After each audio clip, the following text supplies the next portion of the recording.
Hello అండి, అందరికీ welcome back to my YouTube channel Diya Dhruti vlogs. మీరు కనుక ఫస్ట్ టైం కనుక నా ఛానల్ చూస్తున్నట్టయితే సబ్స్క్రైబ్ చేయండి.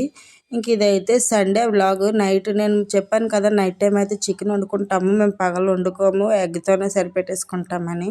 ఇంక నైట్ అయితే చికెన్ అది తెచ్చాను. ఈరోజు పకోడీ చేసి చారు అయితే చేద్దామని. షార్ట్ వీడియోలో మీరు చూసే ఉంటారు కదా, చారు చేశాను. అయితే ఇంక చికెన్ పకోడీ కోసం అయితే రెడీ చేసేసుకుంటున్నాను. ఇదైతే హాఫ్ కేజీ చికెన్ అయితే తెచ్చాను.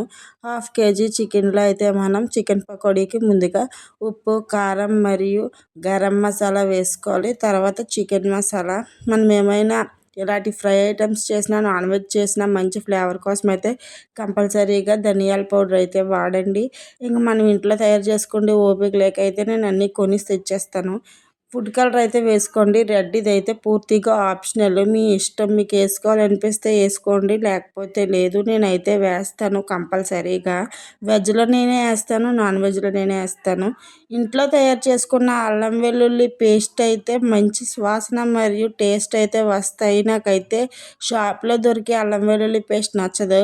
ఇంకొక ఎగ్ అయితే క్రాక్ చేసి వేసేసుకున్నాను అనమాట ఇలాగా. ఇంకా ఎగ్ అయితే క్రాక్ చేసి వేసేసుకున్న తర్వాత అయితే జీడిపప్పు అది వేస్తున్నాను. మా ఇంట్లో అయితే మేము టూర్కి వెళ్ళినప్పుడు జీడిపప్పు అది అమ్మారు. శ్రీకాకుళం పలాస దగ్గర అయితే ప్యాకెట్ తీసుకొని షేర్ చేసుకున్నాము. ఇంకా జీడిపప్పు అయితే వేసేసి మొత్తం అంతా ఇలాగ బాగా మిక్స్ చేసేసుకోండి. వాటర్ అది వేయక్కర్లేదు, ఎందుకంటే చికెన్లో కొంచెం వాటర్ ఉంటుంది కదా, మరియు ఎగ్ కూడా వేసాం కాబట్టి ఇంకా అదైతే సరిపోతుంది. ఇంక మొత్తం అంతా మిక్స్ చేసేయాలి ఇలాగా. మిక్సింగ్ అయిపోయిన తర్వాత ఇంక అంతే, డైరెక్ట్గా పకోడీ వేసేసుకోవడము అనుకుంటే పప్పులో కాలేసినట్టే.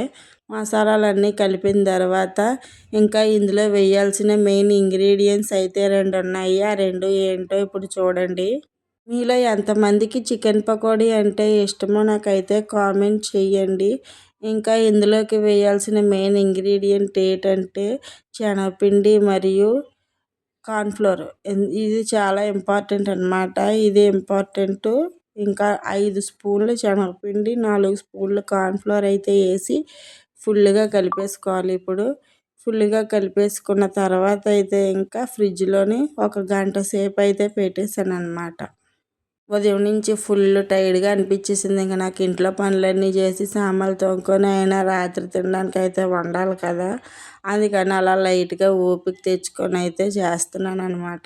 ఇంకా కర్రీ అయితే కొంచెం డిఫికల్ట్ కదా, ఉల్లిపాయలు అవన్నీ చేయడం, పేస్ట్ చేయడం, మసాలా ఇవన్నీ నా వల్ల అవ్వదని అయితే ఇంకా చారు చేస్తాను నేను ప్రతిసారిని. వీక్లీ 3-4 టైమ్స్ అయితే నైట్ టైం చారు చేస్తాను. పగలు క్యారేజీలు పట్టుకెళ్తారు కాబట్టి వాళ్ళకైతే ఇంక వీలు ఉండదు కదా. ఇంక ఇలా మొత్తం అంతా కలిపేసిన తర్వాత అది ఫ్రిడ్జ్లో పెట్టేసి ఓ పక్క నేనైతే నూనె మరగడానికి అయితే ఆయిల్ని మరగబెట్టేసుకున్నాను. నూనె అయితే చక్కగా మరిగిపోయింది. గంట కూడా అయిపోయింది అనమాట. ఫ్రిడ్జ్లో నుంచి తీసి ఇంకైతే ఒక్క ముక్క మెల్లిగా ఇలాగా నూనెలో ఫ్రై చేసేసుకుంటున్నాను.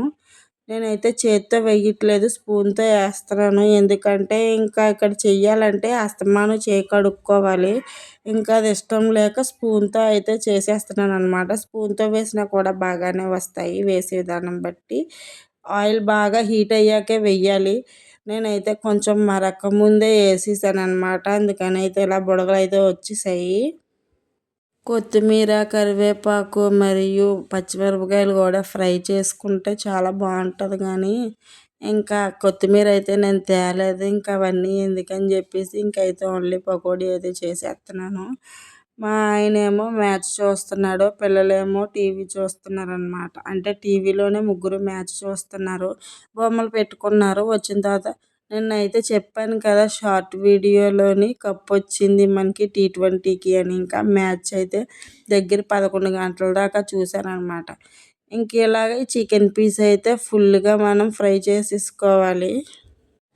ఇంక రేపైతే దీపం పెట్టుకోవాలనేసి అయితే అన్నీ ముందు రోజే నేను రెడీ చేసేసుకున్నాను. మండే కదా, ఈ వీడియో అయితే మండే పోస్ట్ చేస్తాను. ఎందుకంటే నిన్న నాకు అసలు ఖాళీ లేదు.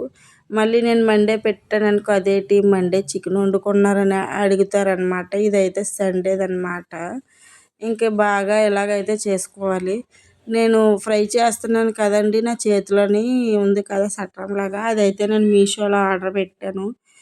అంటే ఆన్లైన్లోని ఎందుకు కొంటానంటే తక్కువ రేటుకి వస్తుంది. నాకైతేని ఇది నేను అన్నం అది వండుకోవడానికి పట్టుకుంటాను కదా, కట్టలాగా ఉంటుంది అది. ఇంకా మనం ఎగ్స్ అది గుడ్లు చెదగొట్టి కొట్టుకోవడానికి ఉంటుంది కదా, అది 3 కలిపి కాంబోలో 150కి అలా వచ్చాయి. అదే బయట కొనుక్కుంటే 300 400 ఎగిరిపోతాయి అన్నమాట. ఇది కొని నాకు దగ్గర 4 ఇయర్స్ అలా అవుతుంది. మేము ఆ ఇంట్లోకి వచ్చిన స్టార్టింగ్లో అయితే కొన్నాను. అప్పుడు నేను బ్రాండెక్స్కి వెళ్ళేదాన్ని. మా ఆయన అయితే తీసుకున్నారనమాట ప్రోడక్ట్ ఆ రోజు ఇంటి దగ్గర ఉండడం వల్ల. ఇంక నేను రాబోసరికే ఓపెన్ చేసేసి చూశారనమాట, బాగా గుర్తు. ఇంకా ఈ చికెన్ పకోడీ అయితే చాలా బాగా కుదిరింది మెత్తగా.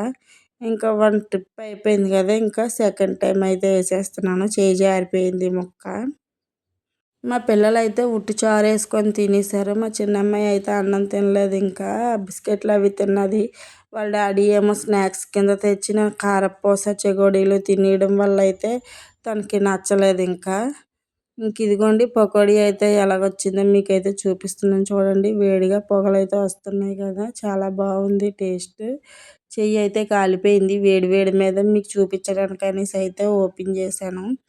ఇంక ఇలాగ అయిపోయిన తర్వాత మేమైతే భోజనం చేసాము క్రికెట్ మ్యాచ్ చూసుకుంటూ. మీరు నిన్న రాత్రి ఏ స్పెషల్స్ వండుకున్నారో నాకైతే కామెంట్ చేయండి. ఫస్ట్ టైం కనుక నా ఛానల్ చూస్తున్నట్టయితే నా ఛానల్ సబ్స్క్రైబ్ చేసి నేను సపోర్ట్ చేయండి. నా వీడియోని అయితే లైక్ చేయండి.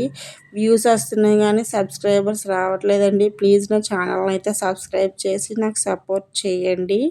ఇంకా మంచి మంచి రెసిపీస్ అయితే మీతో షేర్ చేసుకుంటాను ముందు ముందు. పూజా వ్లాగ్స్ కూడా వస్తాయన్నమాట ఇక నుంచి. చిన్నపిల్లలతోని బయటికి వెళ్ళకుండా ఇంట్లోనే ఉండే మదర్స్కి అయితే యూట్యూబ్ అయితే చాలా పనికొస్తుంది అనమాట. వర్క్ చేసుకోవడానికి వర్క్ ఫ్రమ్ హోమ్ లాగా ఇన్వెస్ట్ చేయకుండా ఇలాగా మీలాంటి వాళ్ళ సపోర్ట్తోనే కదండి మాలాంటి వాళ్ళు అయితే బాగా హ్యాపీగా ఉంటారు. నా ఛానల్ అయితే ఎంకరేజ్ చేయండి. మరో వీడియోలో కలుద్దాం. బాయ్.